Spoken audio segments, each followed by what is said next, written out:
আসসালামু আলাইকুম সুপ্রিয় শিক্ষার্থী, সবাই কেমন আছো? আশা করি তোমরা সবাই খুব ভালো আছো। আমি রাজশ্রী। আজকে তোমাদেরকে আমি দ্বিতীয় শ্রেণীর প্রাথমিক গণিত বইয়ের অধ্যায় 2-এর বিয়োগ সংক্রান্ত সমস্যা নিয়ে আলোচনা করব। ভিডিও শুরু করার আগে তোমাদের কাছে আমার রিকোয়েস্ট, তোমরা যদি আমার চ্যানেলে নতুন হয়ে থাকো অবশ্যই আমার চ্যানেলে সাবস্ক্রাইব করবে এবং ভিডিও ভালো লাগলে অবশ্যই লাইক কমেন্ট শেয়ার করতে ভুলবে না। আসো কথা না বাড়িয়ে আমাদের আজকের অনুশীলনী শুরু করি। দেখো, আমরা আজকে 68 নম্বর পৃষ্ঠার 7 থেকে 12 নম্বর অঙ্কগুলো করব। এর আগে আমরা 2 থেকে 6 নম্বর অঙ্কগুলো করেছি। আজকে আমরা 7, 8, 9, 10, 11, 12 এই কয়টি অঙ্ক করব। দেখো, আমরা 7 নম্বর অঙ্কে কি আছে? 7 নম্বর অঙ্কে আছে রিতার 255টি মার্বেল আছে। সে তার ছোট ভাইকে 150টি মার্বেল দিল। রিতার কাছে কতগুলো মার্বেল রইল? দেখো, রইল কথাটি থাকলে বিয়োগ হবে। আর যদি ধর তোমার কাছে কিছু মার্বেল থাকে, তুমি যদি সেটা তোমার ছোটো ভাইকে দিয়ে দাও, তাহলে অবশ্যই তোমার মার্বেল কমে যাবে। আর কমে যদি যায় তাহলে সেটা হবে হচ্ছে বিয়োগ। এখন দেখো, আমরা এই অঙ্কটা কিভাবে লিখব। 7 নম্বর অঙ্ক আমরা লিখতে হলে লিখব হচ্ছে 7 নম্বর অঙ্ক আমরা লিখব রিতার মার্বেল ছিল, রিতার মার্বেল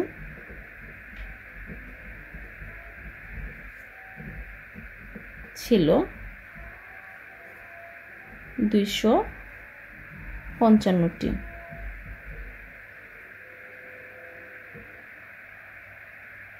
তার ছোট ভাইকে দিল, তার ছোট ভাইকে দিল 150টি।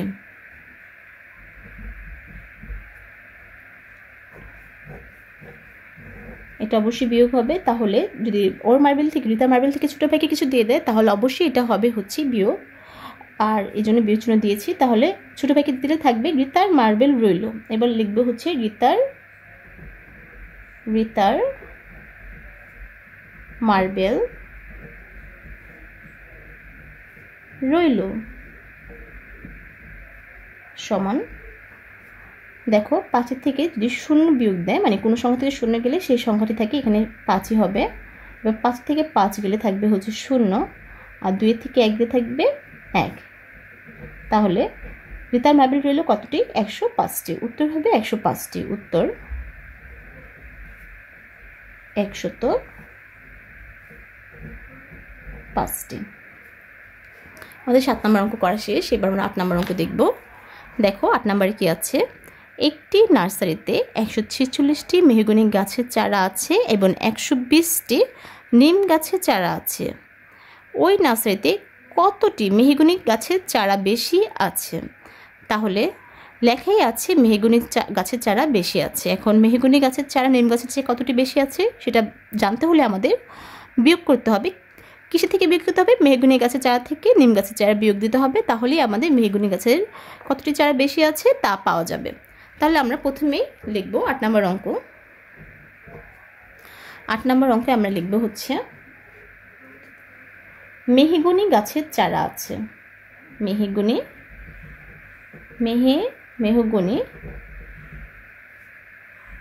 গাছের চারা আছে 146টি। এবার লিখব নিম গাছের চারা আছে, নিম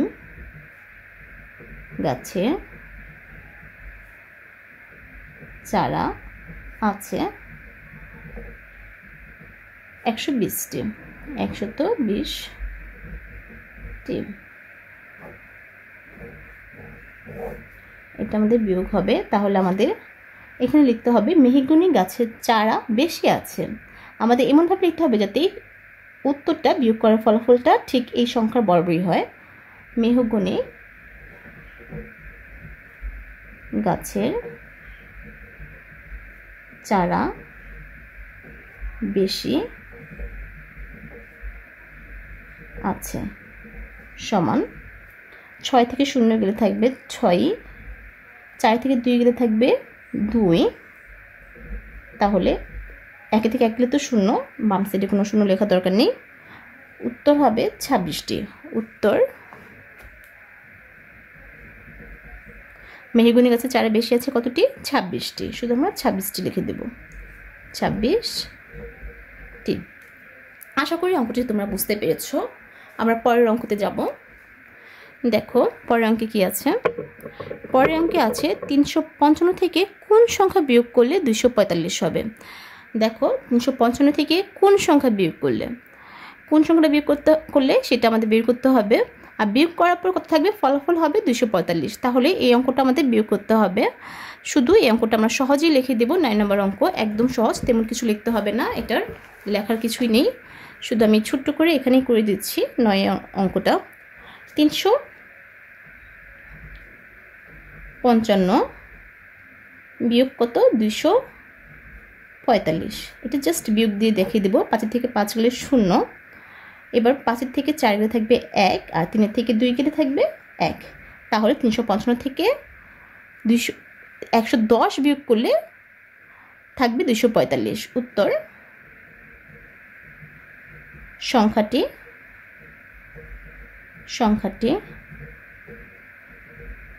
110।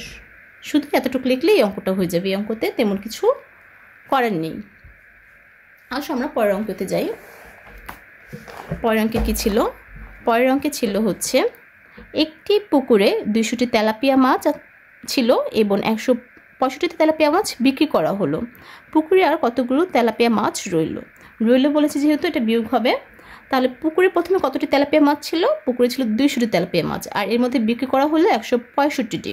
তাহলে মোট মাছ থেকে বিক্রিত মাছ যদি বিয়োগ দেই তাহলে আমাদের কতগুলো মাছ আর বাকি থাকবে, অবশ্য থাকবে, সেটা আমরা পেয়ে যাব। তাহলে এই অঙ্কটা আমরা করব হচ্ছে এভাবে। দেখো এটা হচ্ছে 10 নম্বর অঙ্ক। 10। তাহলে তেলাপিয়া মাছ ছিল পুকুরে তেলাপিয়া মাছ ছিল কতটি? 200টি। বিক্রি করা হলো, আমরা লিখব বিক্রি করা হলো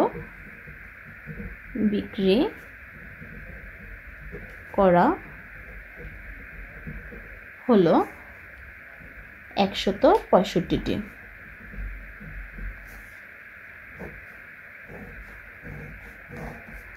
তো বিয়োগ হবে, তাহলে মাছ রইল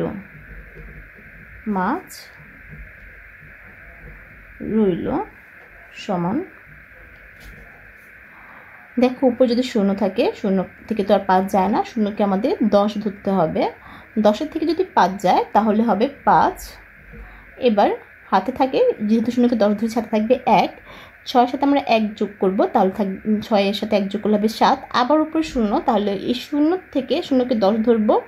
এই 10 ধরার জন্য 10-এর থেকে আমাদের বিয়োগ করতে হবে কত? 7। 10-এর থেকে যদি আমরা 7 বিয়োগ করি তাহলে থাকবে হচ্ছে 3।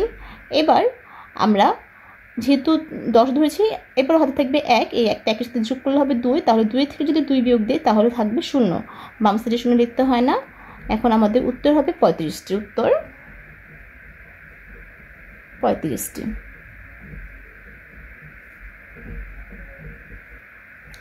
আসলে আমরা পরের অঙ্ক দেখি। পরের অঙ্কে কি ছিল?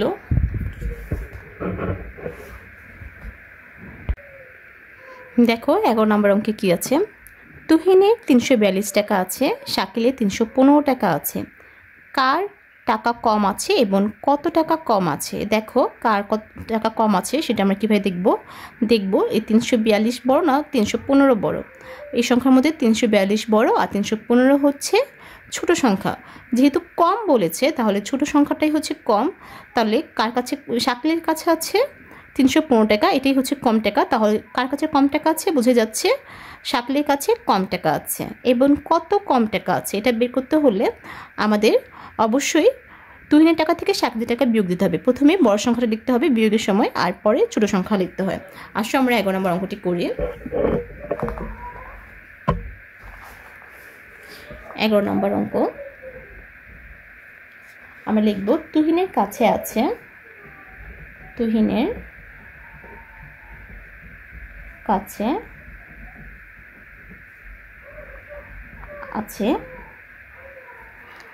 342 টাকা। 342 টাকা। এবার লিখব শাকিলের কাছে আছে, শাকিলের কাছে আছে কত? 315 টাকা। 315 টাকা। এবারটা আমাদের বিয়োগ হবে, বিয়োগ দিয়ে দিব। তাহলে আমাদের বের করতে বলছে কত টাকা কম আছে, কার কাছে? শাকিলের কাছে কম আছে লিখতে হবে। শাকিলের কাছে, শাকিলের কাছে কম আছে সমান। এখন যেহেতু উপরের সংখ্যা 2 আছে আর নিচের সংখ্যা হচ্ছে 5, 2-এর থেকে 5 যাবে না, তাহলে 2কে আমাদের 4 দশক থেকে 1 দশক নিয়ে 2কে 12 করতে হবে। 12 থেকে যদি 5 বিয়োগ দিই তাহলে হবে 7, হাতে থাকবে 1। এই 1 যদি আমরা 1-এর সাথে যোগ করে দিই তাহলে হবে 2। 4 থেকে যদি 2 বিয়োগ দিই তাহলে হবে 2। এবার 3 থেকে 3 যদি বিয়োগ দিই তাহলে 0 হবে। বাম পাশে 0 লিখতে হয় না, লেখাও যা না লেখাও তা, তাই লিখবো না। এখন হলো 27। তাহলে উত্তর হবে, উত্তর চেয়েছে কিন্তু দুটা, কার কাছে কম আছে? কার কাছে লিখতে হবে উত্তর? শাকিলের কাছে কম আছে।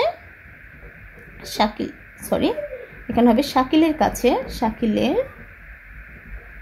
কাছে কম আছে। কম কি আছে? কম টাকা আছে, আছে। আর আরেকটা উত্তর হবে 27 টাকা কম আছে। 27 টাকা